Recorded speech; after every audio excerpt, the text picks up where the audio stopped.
అసలు దేవరా 2లో ఏముంటుంది, మీరు ఏమనుకుంటారో కామెంట్ చేయండి. నేను ఇట్లా ఏదో చెప్తా కానీ క్లారిటీగానే మీకు తెలిసిందైతే కామెంట్ చేయండి. ఎందుకంటే దేవరా 2లో మీకున్న డౌట్స్ ఏంటంటే నాకు తెలిసి అసలు దేవర ఎక్కడ ఉన్నాడు అనేది ఒక బిగ్ ట్విస్ట్ అనమాట. ఇదే నేను చెప్తా చూడండి గైస్. అయితే సైఫ్ అలీ ఖాన్ సముద్రంలోకి ఎందుకు అంటే సైఫ్ అలీ ఖాన్ తెలుసు అనమాట దేవర బతికే ఉన్నాడు, నేను పోతే నా పని అవుతుంది అని చెప్పి. అయితే పోతలేడుగా, దేవర ఉండు, దేవర ఎక్కడ ఉన్నాడు, దేవర ఎక్కడ ఉన్నాడు అంటే సముద్రంలోనే ఉన్నాడు అని చెప్పి నాకు ఒక డౌట్. ఇది ఇలా చెప్తున్నా అంటే షిప్లోకి స్టార్టింగ్ మూవీలో దొంగతనంకి వెళ్ళినప్పుడు క్యాప్టెన్ ఉంటాడు, షిప్ క్యాప్టెన్. అతను చెప్తాడనమాట స్టోరీ. ఆయన మీరు చేసే తప్పు, ఎందుకంటే మీ వల్ల మీరు మాహితిలో చేసినందుకు మీకు 2 లక్షలు ఇస్తున్నాడు, అవి తీసుకొని బయటపడుతున్నారు.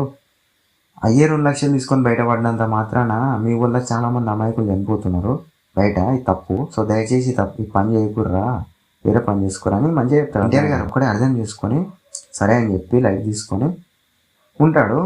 తర్వాత ఏమైతే అంటే సైఫ్ అలీ ఖాన్ క్యాప్టెన్ వేసేద్దామని వస్తాడు. కాకపోతే ఈలోపు ఎన్టీఆర్ గారు ఆపుతాడు, సెట్ చేస్తాడు. తీసుకొని పోయినాక మొత్తం మీద సెట్ అయినాక మాకు బతుకుండా చచ్చిపోయినా తెలియదు.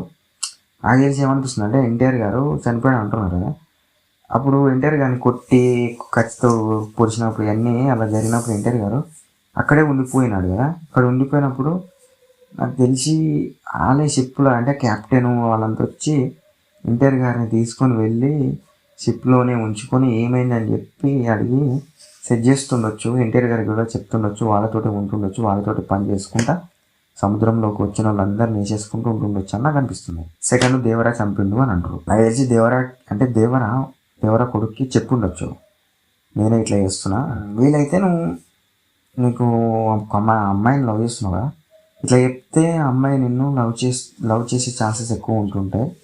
నువ్వు పిరుకొని మనం తెలిస్తే నేను లవ్ చేయదు కదా, చేసేది నేనే కానీ నువ్వు చేస్తున్నా అని చెప్పి చెప్పు, మామూలుగానే ఉంటుందని చెప్పి అట్లా చెప్తుండొచ్చు నాకు ఎన్టీఆర్ గారు. సెకండ్ సైఫ్ అలీ ఖాన్ సముద్రంలోకి ఎందుకు వెళ్తున్నాడంటే దేవర బతికే ఉన్నాడని తెలుసు ఆయనకు, 6th సెన్స్ అనేది చెప్తుండొచ్చు. ఎందుకంటే తన మనుషుల్ని పంపించిన ప్రతిసారి పోయిన వెంటనే అలా చనిపోయి వస్తున్నారు. ఎంతమంది పోతే అంతమంది చనిపోయి వస్తున్నారు. ఇదేందా ఇక్కడ మిస్టరీ అంటే అతని మనుషుల్ని చంపి అతని మనుషుల మీద దేవరాకు సంబంధించిన గుర్తులు వేయడంతో సైఫ్ అలీ ఖాన్కి తెలిసిపోతున్నాను కూడా మనోడు బతికే ఉన్నాడు, నేను పోతే కానీ పని కాదని చెప్పి ట్రై చేస్తాడు. కానీ పార్ట్ 1లో చూపేదే. కలిసి పార్ట్ 2లో నాకు తెలిసి సైఫ్ అలీ ఖాన్ కూడా సముద్రంలోకి వెళ్తుండొచ్చు. వెళ్ళాక మొత్తం మీద అయితే ఓలోకలు వచ్చి చంపేది ఏదో నాకు తెలిసి దేవరా వస్తాడా వరా వస్తాడా అనేది. దేవరా వస్తే మాత్రం ఇద్దరు ఫేస్ టు ఫేస్ అలా ఉన్న కలిసి ఆల్రెడీ దేవరా వచ్చాక ఫస్ట్ వాళ్ళ మనుషులను చంపినాక సైఫ్ అలీ ఖాన్ చంపుదామని చూస్తుంది. ఇద్దరు ఫేస్ టు ఫేస్ అయినప్పుడు ఆ రియాక్షన్ ఎట్లుంటుందని చూడాలి గైస్. ఓకే.